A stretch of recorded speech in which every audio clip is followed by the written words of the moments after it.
welcome to life and welcome to our podcast today. This is Brain Power with Dr. Echo. I have an amazing guest with me, Miss Joke Durojaiye, and I met her as a mom of an amazing boy with autism, but she's way more than that. And that's why I invited her on here today to share her amazing story with you. Welcome to the podcast, Miss Durojaiye. Thank you, Dr. Echo. I am so glad to be here. Thank you for inviting me. You want me to introduce myself? Like I said, my name is Joke Durojaiye. I'm based here in the Seattle area. I am a mom of three amazing children. I have two girls my kids are like going into they're adults, and even Eli, my baby, is almost an adult. He's turning 18 this year, and Wow. is one on the autism spectrum. And yeah, that is just our life, and we're lifing. Beyond that, I am a certified life coach, and I call myself a business therapist. I am passionate about helping women who have talents to actually start afraid to monetize their talent and do business on purpose while living their lives. That is really my passion, where my joy lies. I love it. Doing business on purpose, right? Because that's what life is, right? If we can't do it Yeah, on purpose and we can't find the reason we are here, then what's the yeah. point? Yeah. And you forgot to mention that you also just wrote a book. I did. Unmute yourself. Yes. And that book it was my therapy, I would say, because 2025 was for me a year and a half. It started fast and furious, and there were just layers of grief, loss, and all kinds of hardships that I didn't know where to put. And I decided to write a book. And that's where I channeled my energy and found myself in the process of writing that book. The title is Unmute Yourself, and it is Dear 25-year-old me, because it's a series of letters to my younger self. You know how people tell you when somebody you lose a loved one, and they say, hold on to the memories. They don't tell you how those memories show up. And for me, it was a wave, and it was an ending wave that I decided to put down as words that became a book.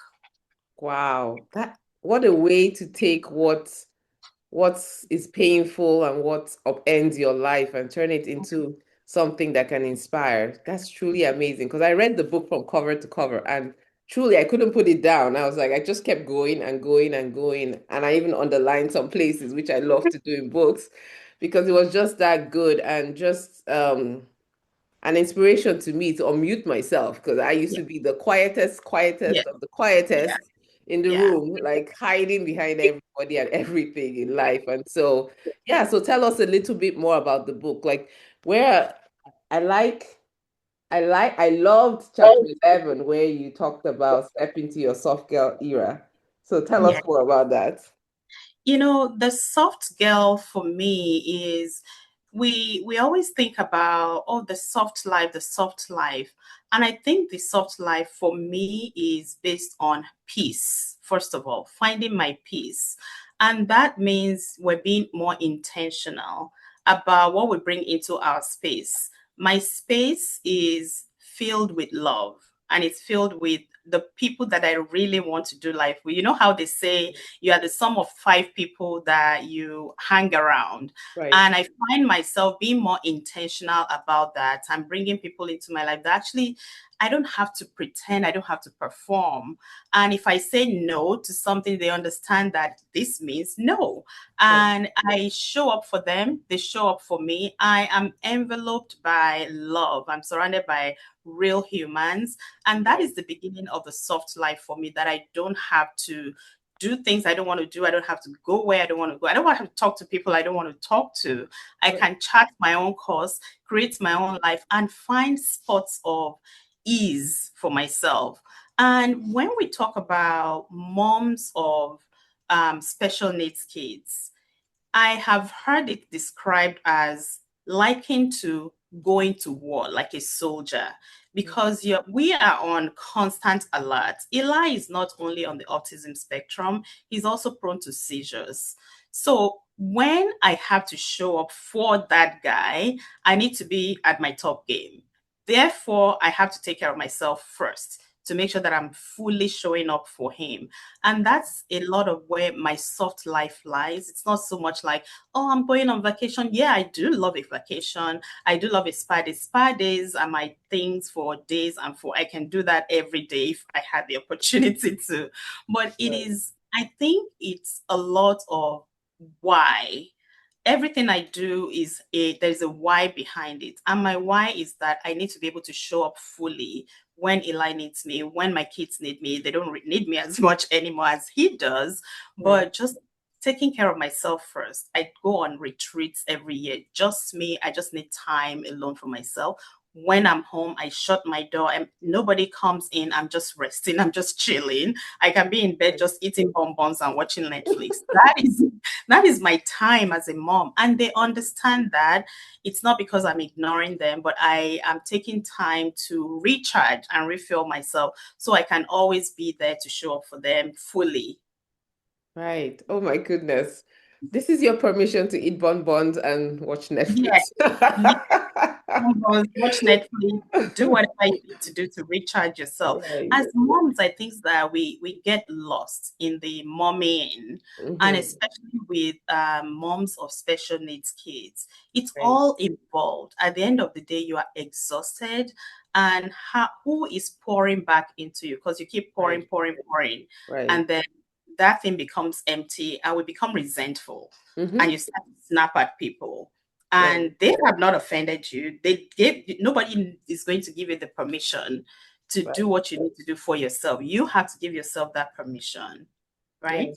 I love it. Yes, parents listening, give yourself permission because you're absolutely right. We literally can't parent. I was doing a study on the word parent, and it means in Hebrew, it means teacher, right? So, how can we teach our kids Mm, if we haven't taught ourselves?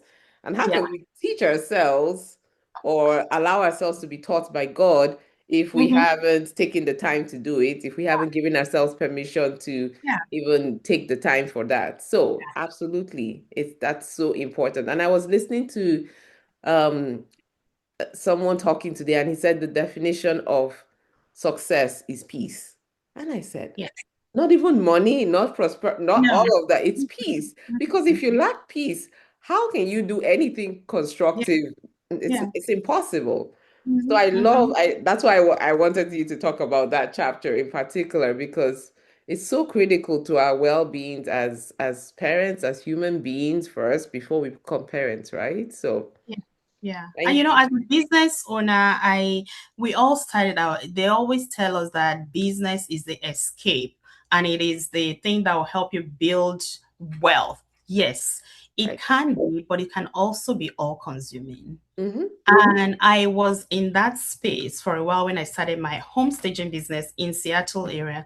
And it's like, I just like go, go, go, go. And I completely lost myself in it.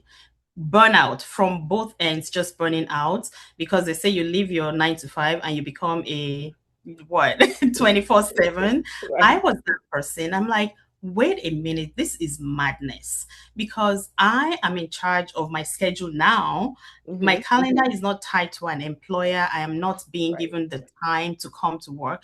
Why can't I fully design what I do, how I do it, when I do it? And that's when I stepped back and I put myself into coaching. Like I had somebody coach me and I became a self-coaching student. And that's when I decided, oh my gosh, this is working so well for me in Mm-hmm. helping me design the kind of life I want to.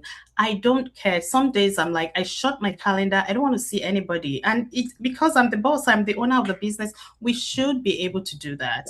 And I can work when I don't want to work. I don't want to work, I work. And there are times when I overwork. It's always, there is no real balance in life. So Right. we have to Right. be forgiving of ourselves on those days where we have to do the thing. And Mm-hmm. sometimes family suffers, sometimes the Right. business suffers, but we're always constantly beating ourselves up on the choices that we make. It is what it is.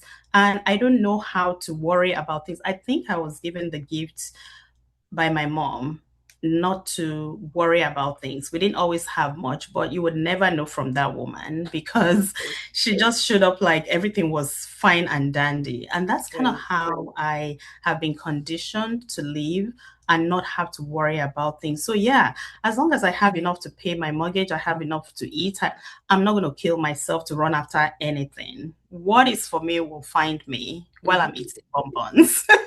Wow, yeah, I love it. Wow.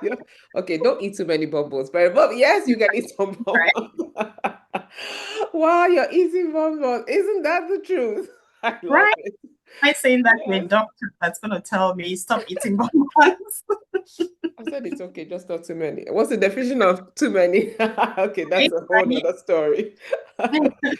Oh my goodness, that is so true, so true. So for the mommies of children with special needs or special abilities, all of the above, right? Yeah. What would you tell them? Because I know from talking to you in the past, it's been a process, it's been an evolution, learning Mhm. how to adapt your life, how to adapt to your precious son and Yeah. your family. So yeah, let's talk through that so that we can, because you're a wealth of knowledge. The last time I talked to you, I was like, oh my goodness, you have to come share. No, I So just go, as the yeah. spirit leads, as the day.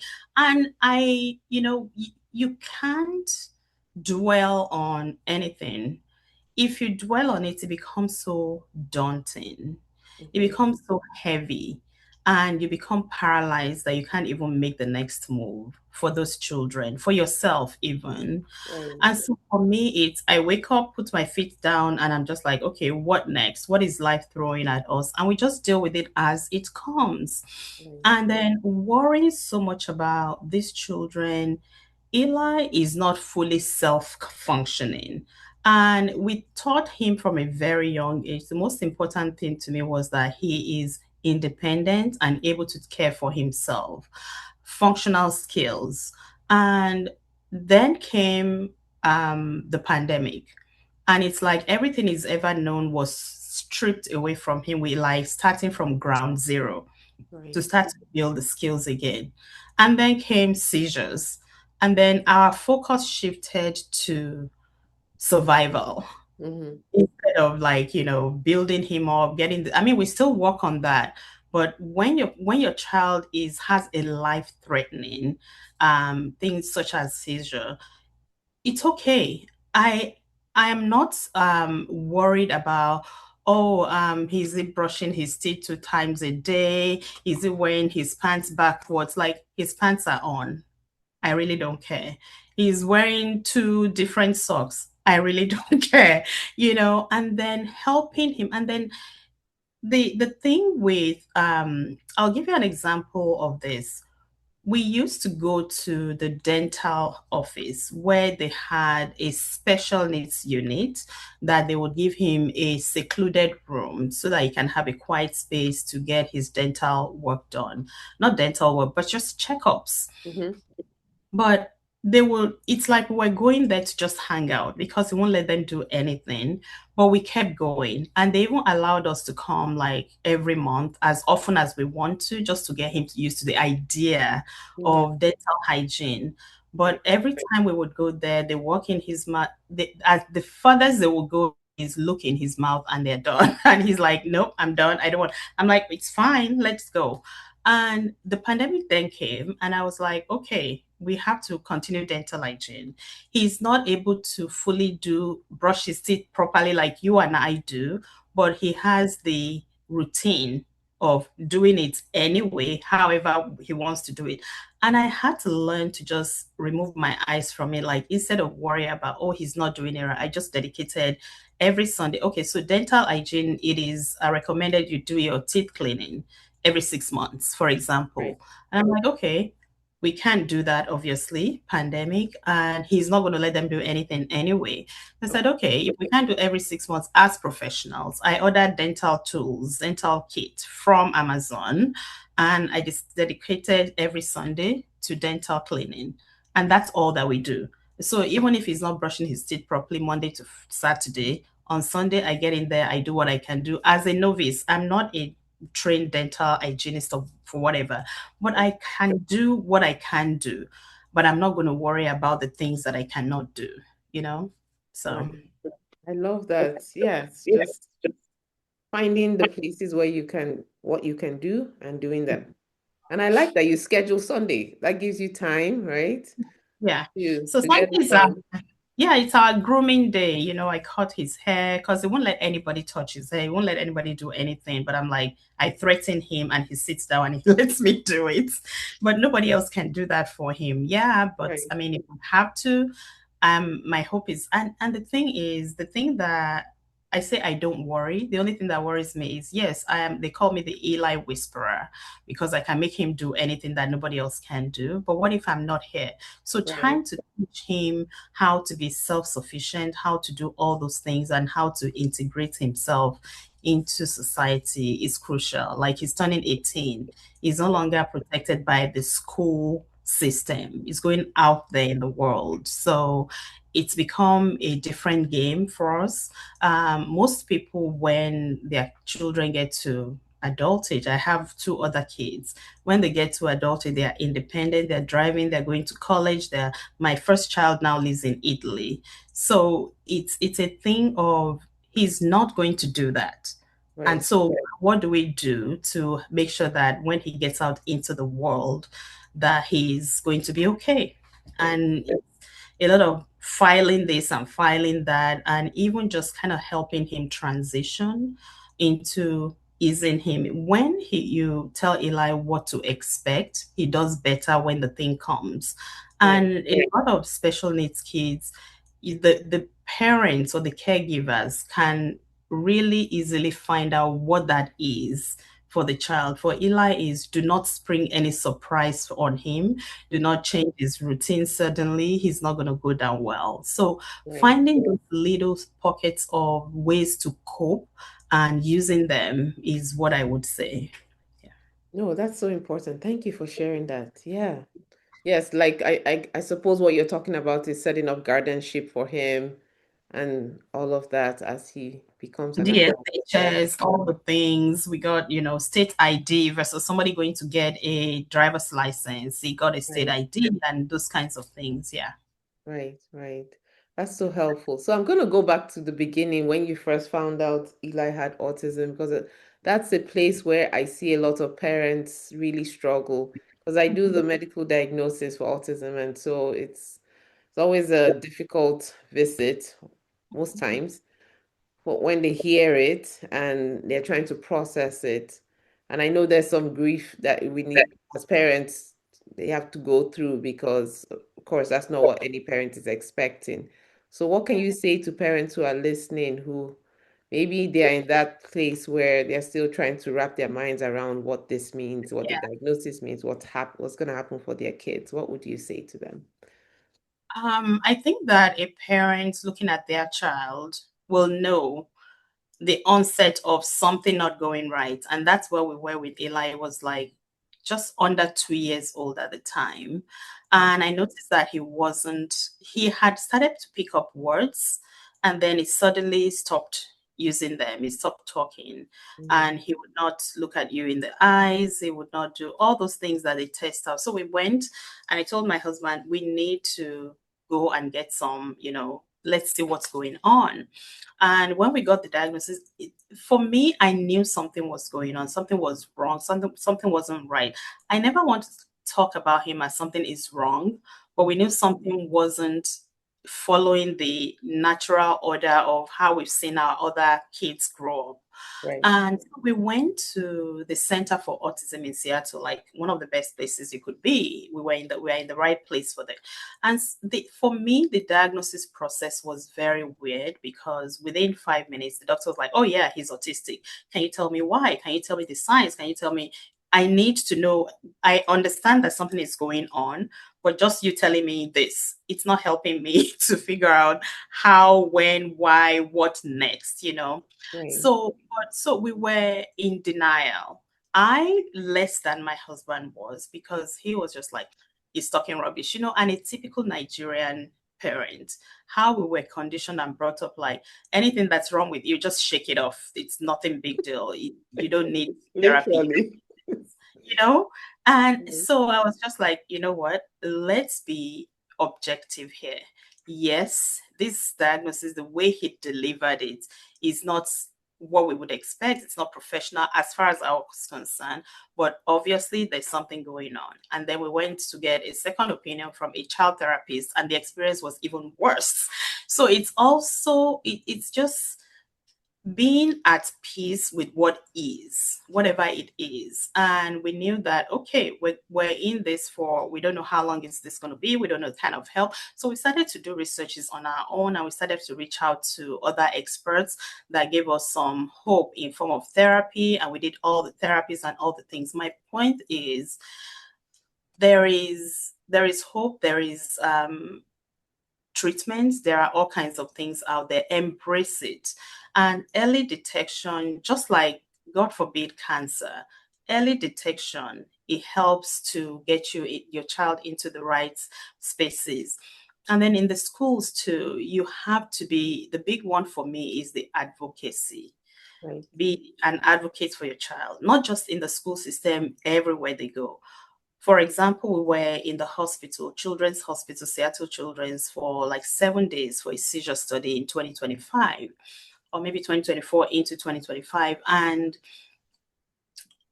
an incident occurred where Eli had been given a shot. At the beginning, they gave him some kind of numbing medicine before they gave him some medicine that burns when it goes into your veins. Even anyone will react to that. So they Right. had given him, they explained it to us, they gave him the numbing thing. So when they gave that to him, it was easy to go in. And then a few days down the line, they were going to give him the same medicine, but they did not give him the numbing thing. And we didn't know what they were giving him. And he flared up and he jumped out of the bed and he was screaming and they were holding him down. And later, when they were writing the report, guess what they wrote? The patient was violent towards the nurses and the staff. And I said, absolutely not. You're going to strike that from his report and you're going to report exactly what happened in truth, how the negligence of your staff led to his agitation and reaction. It was a reaction. It wasn't just, he didn't just flare up. This child had been in this hospital for how many days? You didn't hear anything. And suddenly, so we have to be in front of those kinds of things, Right. especially as a young Black man, and you're putting violence in the front of my son's name, we're not going to have that. Right. So it is the standing up for them, because part of the book that I wrote, Unmute Yourself, is unmuting myself, not just for myself, but for my son who has no voice, because it's considered nonverbal. Mm-hmm. So we have to be able to speak on their behalf. So that's why that book is so crucial to me, that it's not just about me opening up and speaking out. It's also because of the person I'm speaking on behalf of. And so many women like me who need to speak not just for themselves, but for their children. Yes. Oh my goodness. So, mommies, everybody, get this book Yeah. because it's a real reminder wherever you are, advocating for your child, advocating for yourself at work, advocating for yourself at home, talking Yeah. to your spouse, talking to your kids. I need rest. I mean, it affects every part. Yeah. Taking Yeah. time for fun. So that is so important. Yes, we as parents were our kids' first advocates. We're the ones who know our kids best. When I see parents, I say, don't apologize for anything. And say exact, I tell us, the health professionals, what exactly is going on because you know your child best. So if somebody tells you something that is not correct, find another doctor, right? Or stand up like you did. You're Yeah. absolutely right. So, and it's so prevalent everywhere. So, And it's not just in, the medical field, it's also at mhm, school. I couldn't tell you how many times I've had to, I don't fight, but when it comes to my children, I go all in, because there was a time as well, he's been amazing reports every day. Eli's doing so well, he's so compliant. And then one day reports started coming in like, oh, he ran out of class, he did this, he eloped. I'm like, okay, what is going on? What what changed? They're changed? looking up to me like, what changed at home? Nothing has changed at home, but what changed at school? And they're like, well, nothing. And then I went in to observe. I sat in class. Within less than 5 minutes, I figured out what was going on. There's another child there that was screaming her head off nonstop. She couldn't control herself because it's a mixed class of different abilities. And I was Mhm. like, that is the problem. How do you not know this? And the solution they came up with was they were going to remove Eli from that class and isolate him. Like, absolutely not. Nope. He's not the one that is disturbing anyone. He's not going to be separated. You need to remove this child from this class and put her in where you were going to put Eli. That's where she belongs. Right. Yeah, you're absolutely right. School. I mean, every area of our children's lives, in sports, in all of it, we have to advocate and stand up for what's right. Yeah. And without fight, I tell my parents when you're going to go see, just go sit in the principal's office with a smile on your face. I say, I'm not leaving until you answer me and Write all the get it buzzwords. in. I go Yeah. in person, I talk, and then I write it Yeah. in an email because I need to document everything. Right. I use all the buzzwords. Eli is in an unsafe environment. He's agitated, and this and that and that. And I put it in front of them and like, what are you going to do about it? And they Right. created a separate class and removed that child and put them there instead of Eli. If I hadn't spoken up, they would have done what they needed to do. And he's being victimized for something that he did not do. Right. Yes. And I love what you pointed out. The question that is always asked is not what's wrong with the child, is what happened. What Yeah, happened to Eli that his behavior went from yeah. amazing to I'm eloping? Like that's a drastic change. So that's always the question to ask. It's not what's wrong with the child, it's what happened? What happened? What happened? And yeah, so no, thank you for sharing that. That is so important. So, Quite fun. this we could go on and on. No. But as a way to wrap up, I like to ask my guests, what is one last tip you have for parents that are listening? What would you like to share? I would say that especially moms of special need kids, your dreams also matter because I decide I have a lot of things that I do, even with taking care of Eli, and it comes with having good help and support at home. I would say embrace help as much as you can, and don't put yourself on the back burner because you also need to serve yourself in the ways that make you light up. I know that I have all these ideas and things that I want to do. I'm a home stager, I'm a life coach, I'm this, I'm that.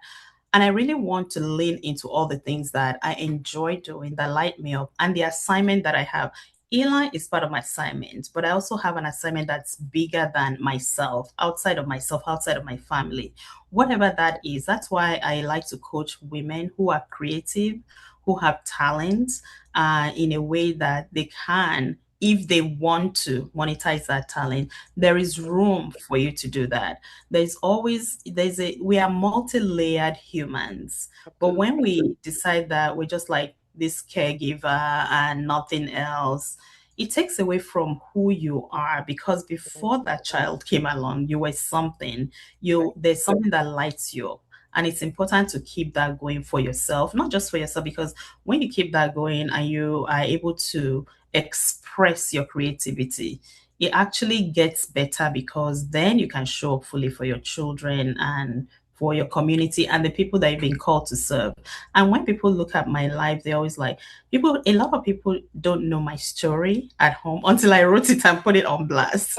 And then people are like, how are you doing all of this and doing all of that?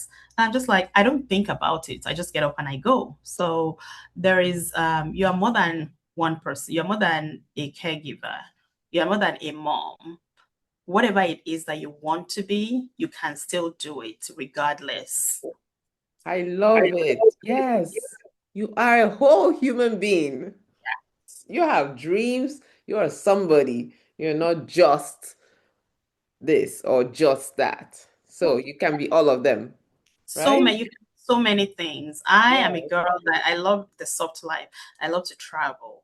I love to decorate. I love to teach. I'm doing a lot of speaking engagements like this podcast. So there's room out there for you. Anything that you want to do, don't feel limited because.